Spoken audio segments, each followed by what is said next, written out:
ಮುಂಚೆ ಯಾವತ್ತು ನಂಗೆ ಇಷ್ಟ ನನ್ ಪ್ಯಾರೆಂಟಲ್ ಕೆಬಿ ನನ್ ಕಂಪ್ಲೇಂಟ್ಸ್ ಬರ್ತಿರ್ಲಿಲ್ಲ ಎಸ್ಕಾಮ್ ಈಗ ಬರ್ತಾ ಇದೆ. ಒಂದ್ ವರ್ಷ ಮುಂಚೆ ನಂಗೆ ಇಷ್ಟ ಬರ್ತಾ ಇಲ್ಲ. ನೀವು ಸೀರಿಯಸ್ ಆಗಿ ರಿಫಾರ್ಮ್ ಮಾಡ್ಬೇಕು. ಈಗ ನಾನ್ ಹಳ್ಳಿಗೆ ಹೋಗಿದ್ದಾಗೂ ಕೂಡ ಪ್ರತಿಯೊಂದು ಹಳ್ಳಿಯಲ್ಲಿ ಎಲ್ಲಕ್ಕಿಂತ ದೊಡ್ಡ ಕಂಪ್ಲೇಂಟ್ ಬರೋದೇ ನಮ್ಗೆ ಕರೆಕ್ಟ್ ಆಗಿ ಸಿಗ್ತಾ ಇಲ್ಲ. ನಮ್ಗೆ 2 ತಾಸು ಸಿಗ್ತಾ ಇದೆ, 3 ತಾಸು ಸಿಗ್ತಾ ಇದೆ. ನಮ್ ಟಿಸಿ ಸುಟ್ಟು ಹೋದ್ರೆ ಯಾರು ಬರ್ತಾ ಇಲ್ಲ. 10 ದಿನ 15 ದಿವಸ ಎಲ್ಲಕ್ಕಿಂತ 50% ನಮ್ಗೆ ಜನ ಬರ್ತಾ ಇರೋದೇ ಕರೆಂಟಿನ ಸಮಸ್ಯೆ ಸಲಕಿಂದು. ನೀವು ಸೀರಿಯಸ್ ಆಗಿ ನಾಳೆನೆ ಒಂದು ರಿವ್ಯೂ ಮೀಟಿಂಗ್ ಮಾಡ್ರಿ.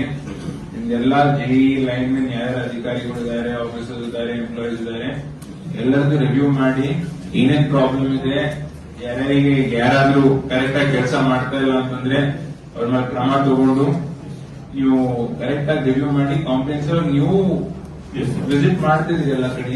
Yes sir, daily sir. Morning 8 to evening night 1 o'clock ಆಗ್ತಾ ಇದೆ ಸರ್. ಈ ಮಳೆ ಕೊರತೆಯಿಂದ ಅಂತೂ ನಾವು ತುಂಬಾ ಕಷ್ಟ ಆಗಿದೆ ಸರ್. ಎಲ್ಲರೂ ನಮ್ಮ ಬಗ್ಗೆ ಫೈರ್ ಮಾಡ್ತಾ ಇದ್ದಾರೆ. ನಾವು ಟಿಸಿ ಹೋಯ್ತು ಅಂದ್ರೂ ಕೂಡ ಕರೆಂಟ್